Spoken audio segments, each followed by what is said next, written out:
आज 10/9/2022ची मुरली आहे. आजच्या मुरलीचा सार आहे, गोड मुलांनो, आपण सर्वांनी मिळून या कलियुगी दुनियेतून दुःखाच्या छताला उचलायचे आहे. बाबांची आठवण करण्याचे पुण्य करायचे आहे. आजचा प्रश्न आहे, ज्ञानाची अविनाशी प्रारब्ध असून देखील काही मुलांचे पुण्याचे खाते जमा होण्याऐवजी संपून का जाते? उत्तर आहे, कारण पुण्य करता करता मध्येच पाप करतात. ज्ञानी तो आत्मा म्हणत असूनही संग दोषामध्ये येऊन कोणते पाप केले तर त्या पापामुळे पुण्य संपून जाते. दुसरा पॉइंट आहे, बाबांचे बनून जर काम विकारात गेले, बाबांचा हात सोडला तर ते पूर्वीपेक्षाही अधिक पाप आत्मा बनतात. त्यांना कुलकलंकित म्हटले जाते. ते खूप कठोर शिक्षेचे भागीदार बनतात. सद्गुरूची निंदा केल्या कारणाने त्यांना ठौर म्हणजेच उच्च पद मिळू शकत नाही. ओम शांती. रुहानी पिता रुहानी मुलांसोबत रूहरिहान करत आहेत. हे तर आत्मा जाणते की आमचे एकच बेहदचे बाबा आहेत. हे तर मुलांना समजले आहे. ध्येय आहे मुक्ती, जीवन मुक्तीचे. मुक्तीसाठी आठवणीची यात्रा जरुरी आहे आणि जीवनमुक्तीसाठी रचनेच्या आदी मध्य अंताला जाणणे जरुरी आहे. आता दोन्हीही गोष्टी आहेत तर सोप्या. सृष्टीचे 84 जन्मांचे चक्र फिरतच राहते. हे तुम्हा मुलांच्या बुद्धीमध्ये राहिले पाहिजे. आता आमचे 84 जन्माचे चक्र पूर्ण होत आहे. आता आम्हाला परत घरी जायचे आहे. परंतु आता परत तर कोणीही जाऊ शकत नाही, कारण पाप आत्मा आहेत. पाप आत्मे मुक्ती जीवनमुक्तीमध्ये जाऊ शकत नाहीत. अशा प्रकारे चिंतन करत राहायचे असते. जो करेल तो मिळवेल आणि खुशीमध्ये राहील. तसेच इतरांना देखील खुशीमध्ये आणेल. तुम्हा मुलांना सर्वांना रस्ता दाखवण्याची कृपा व मेहरबानी करायची आहे. समजवायचे आहे, तुमची आत्मा सतोप्रधान होती, आता तमोप्रधान बनली आहे, म्हणून परत जाऊ शकत नाही. बोलावतात देखील, हे पतित पावन. मुले जाणतात की आता पुरुषोत्तम संगमयुग आहे. हे देखील कुणाला चांगल्या रीतीने आठवणीत राहते, कुणाला नाही राहत. वेळोवेळी विसरून जातात. परंतु तुम्हाला जर संगमयुगाची आठवण राहिली तरी देखील खुशीचा पारा चढलेला राहील.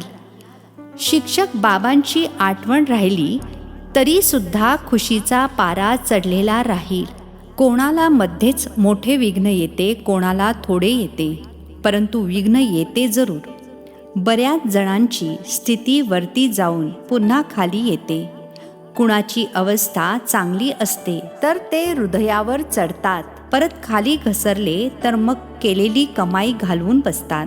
जसे की दुनियेमध्ये किती दान पुण्य करतात यासाठी की पुण्य आत्मा बनावे. मग पुण्य करत करत पाप कर्म करू लागतात तर पाप आत्मा बनतात. तुमचे पुण्य आहेच बाबांची आठवण करण्यामध्ये. आठवणीनेच तुमची आत्मा पुण्य आत्मा बनते.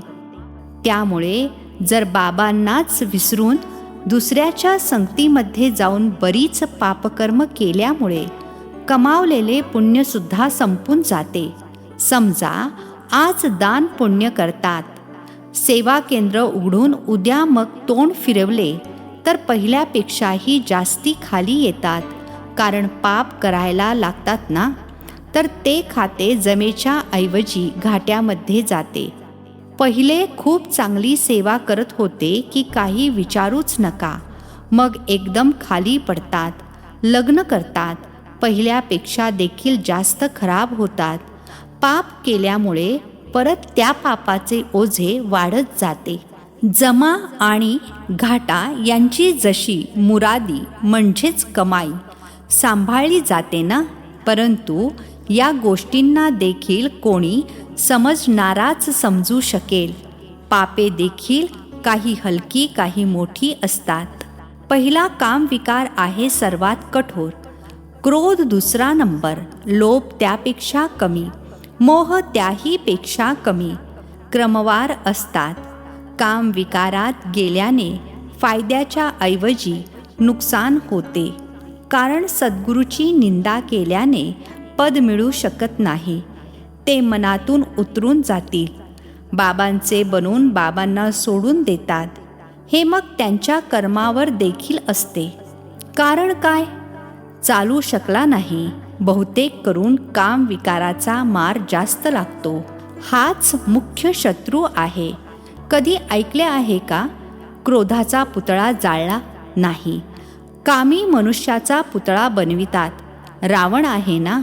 बाबा म्हणतात, कामविकारावर विजय मिळविल्याने जगत जीत बनाल. बिलकुल हतबल होऊन बसलात तर विजय होण्याऐवजी हार होते. बाबांना बोलावतात, हे पतित पावन या. कामविकाराने खूप हैराण होतात. मग म्हणतात, बाबा आम्ही तोंड काळे केले. बाबा म्हणतील, तुम्ही तर कुलकलंकित आहात. क्रोध किंवा मोहासाठी असे म्हटले जात नाही. सारी मदार आहे कामविकारावर. बोलावतात, हे पतित पावनिया. बाबा आले आहेत तरी सुद्धा पतित बनत राहिलात तर बाबा काय म्हणतील? साधू संत इत्यादी सर्वजण बोलावतात, हे पतित पावन या. कोणीही अर्थ काही समजत नाहीत. कोणी मानतात की हो, कोणी येणार आहेत जे नवीन दुनिया स्थापन करणार आहेत, परंतु कालावधी खूपच मोठा दिल्याने घोर अंधारात पडून आहेत. ज्ञान आणि अज्ञान आहे ना.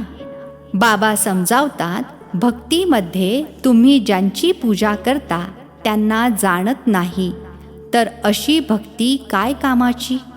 न जाणल्यामुळे जे काही करता ते निष्फळ होऊन जाते. मनुष्य समजतात की दान पुण्य केल्याने फळ मिळते, परंतु ते तर आहे अल्पकाळासाठी. कागविष्टा समान सुख.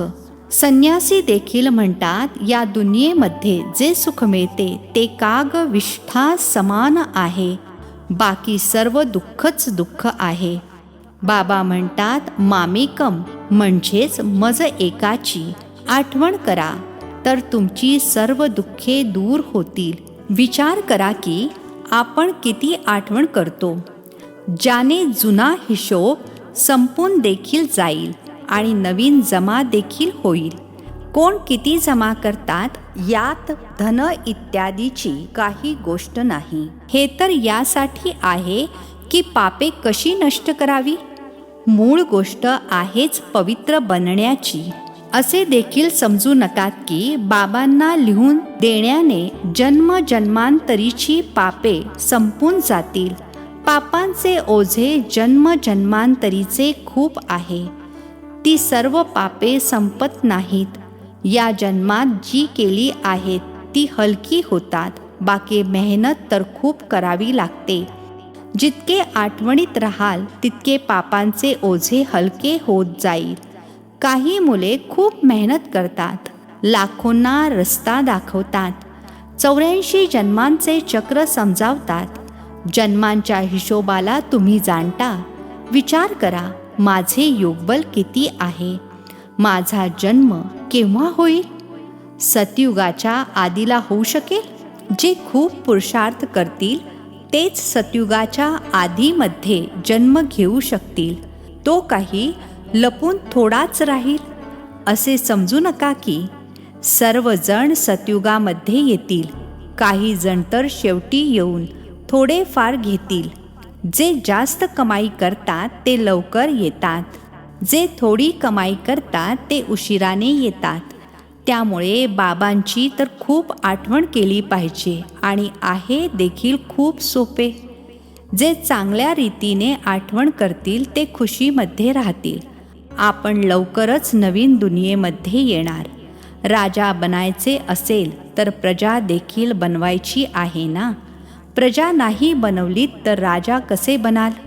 कोणी सेवा केंद्र उघडतात, त्यांची कमाई देखील खूप होते. फायदा झाला तर 2-3 सेंटर्स देखील उघडतात. सेंटर्स तर बाबासुद्धा उघडत राहतात. जे करतात त्यांचा हिशोब त्यामध्ये येतो. तुम्ही सर्वजण मिळून दुःखाचे छत उचलताना सगळ्यांचा खांदा मिळतो ना, तर हिस्सा सर्वांना मिळतो. जेवढी मेहनत करतात तितके उच्च पद मिळते. त्यांना खुशीसुद्धा खूप होते. पाहिले जाते किती जणांचा उद्धार केला. सेवा खूप चांगली करत राहतात. जसे मम्माचे उदाहरण देतात. मम्माने खूप चांगली सेवा केली, मम्माने खूप चांगली सेवा केली तर त्यांचे किती कल्याण झाले.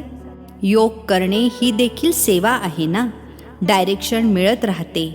कशी आठवण करायची आहे हे बिंदूचे रहस्य देखील बाबांनी आता समजावले आहे. आता पुढे चालून अजूनही सांगत राहतील. दिन प्रतिदिन उन्नती होत जाईल. पॉइंट्स निघत राहतात. खूप अवघड देखील नाही, सोपे सुद्धा नाही. जे सेवेमध्ये तत्पर असतात ते पटकन पॉइंट्स पकडतात. जे सेवा करत नाहीत त्यांच्या बुद्धीमध्ये काहीच बसत नाही. बिंदू बिंदू म्हणत राहतात, परंतु बिंदूची कशी आठवण करायची, बिंदूला कसे पाहायचे आहे खूप सोपी गोष्ट. बिंदूला समोर ठेवून थोडीच आठवण करायची आहे. ही तर समजून घेण्याची गोष्ट आहे. आत्मा किती छोटा बिंदू आहे. आत्म्याचे नाव, रूप, देश, काळ कोणीही सांगू शकत नाही. परमात्म्यासाठी विचारतात, त्यांचे नाव, रूप, देश, काळ काय आहे? निर्बुद्ध मनुष्य ना आत्म्याला जाणत ना परमात्म्याला जाणत. इथे देखील जे आहेत ते पूर्ण रीतीने जाणत नाहीत. फक्त बाबा बाबा करत राहतात. ज्ञान कुठे ऐकतात? सेवासुद्धा काहीही करत नाहीत. खात राहतात. जसे संन्याशांजवळ देखील अवधूत असतात, जे करत काहीच नाहीत. खात राहतात. बाकी संन्यास धारण केला आहे. विकारापासून मुक्त झाले आहेत. ही सुद्धा काही कमी गोष्ट नाही. बाबा समजावतात, तुम्ही पवित्र होता, आता अपवित्र बनले आहात. तुम्हीच 84 जन्मांचे चक्र फिरलेले आहात. या गोष्टींना देखील मनुष्य समजू शकत नाही. भक्ती पूर्णतः वेगळी आहे. ज्ञान पूर्णतः वेगळी गोष्ट आहे. रात्रं दिवसाचा फरक आहे. तुम्ही जाणता आम्हाला पुरुषार्थाने लक्ष्मी नारायण बनायचे आहे, तर पूर्ण श्रीमतावर चालले पाहिजे. मेहनत तर आहे. बाकी हे आजार इत्यादी तर चालतच राहतील. ही चिन्ह शेवटपर्यंत दिसत राहील, नंतर गायब होतील. मग कोणतेही दुःख राहणार नाही. बाबांना म्हणतातच दुःखहर्ता सुखकर्ता. हे लिबरेटर म्हणजे मुक्तिदाता.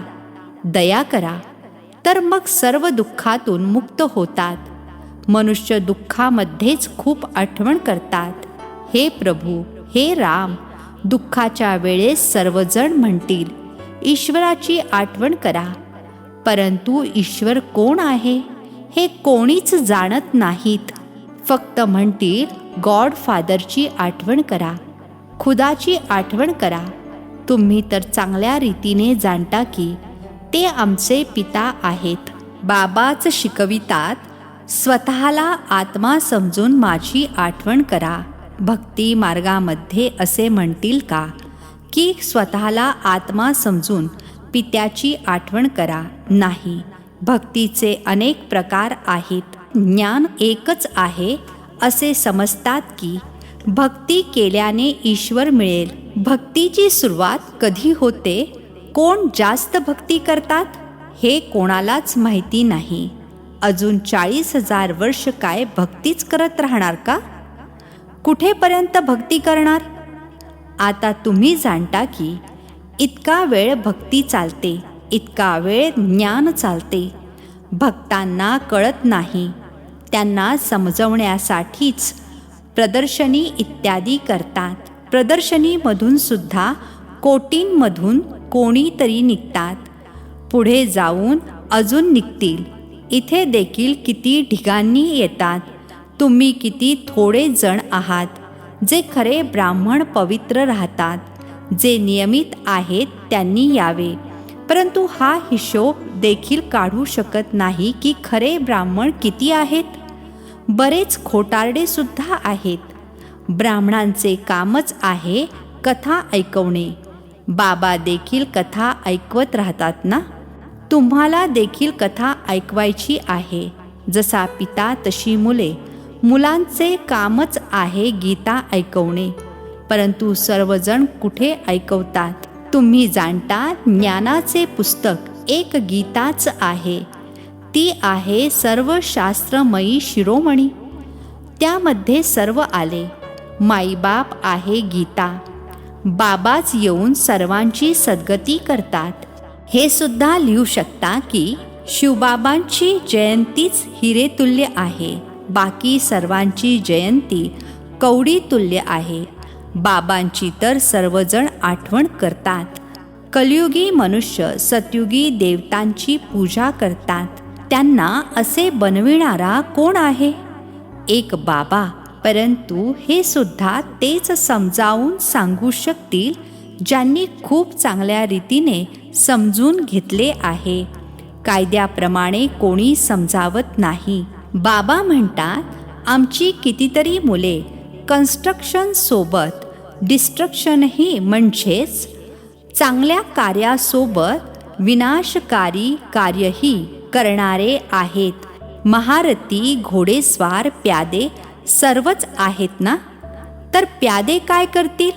चांगले शिक्षण घेतलेल्यांसमोर भरी ढोयेंगे म्हणजेच चाकरी करतील. बाकी जे ना चाकरी करणार, ना शिकणार, ना शिकवणार त्यांना काय म्हणावे? उंट पक्षी. अच्छा. गोड गोड खूप वर्षांनंतर भेटलेल्या मुलांप्रती मात पिता बापदादांची प्रेमपूर्वक आठवण आणि सुप्रभात. आत्मिक पित्याचा आत्मिक मुलांना नमस्ते. आम्हा आत्मिक मुलांचाही आत्मिक पित्यांना नमस्ते. धारणेसाठी मुख्य सारांश. पहिला पॉइंट आहे, बाबा बिंदू आहेत. या गोष्टीला यथार्थ समजून घेऊन बाबांची आठवण करायची आहे. बिंदू बिंदू म्हणून गोंधळून जायचे नाही. सेवेमध्ये तत्पर राहायचे आहे. दुसरा पॉइंट आहे, खरी गीता ऐकायची आणि ऐकवायची आहे. खरा ब्राह्मण बनण्यासाठी पवित्र राहायचे आहे. नियमित अभ्यास जरूर करायचा आहे. आजचे वरदान आहे, नेहमी खुशीचा खुराक खाणारे आणि खुशी वाटणारे खुशनसीब बेफिक्र भव.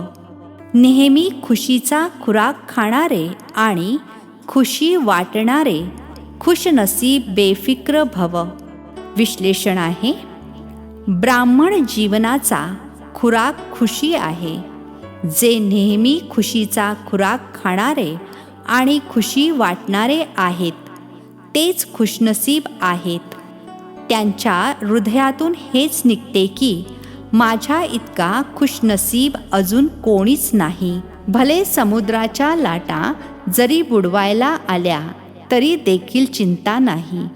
कारण जे योगयुक्त आहेत ते नेहमीच सेफ म्हणजेच सुरक्षित आहेत. म्हणून पूर्ण कल्पामध्ये या वेळेसच तुम्ही बेफिक्र जीवनाचा अनुभव करता.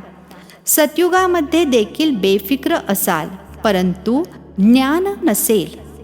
स्लोगन आहे, सहज पुरुषार्थी बनायचे असेल तर सर्वांच्या आशीर्वादाने स्वतःला भरपूर करा. सहज पुरुषार्थी बनायचे असेल तर सर्वांच्या आशीर्वादाने स्वतःला भरपूर करा. अच्छा. ओम शांती.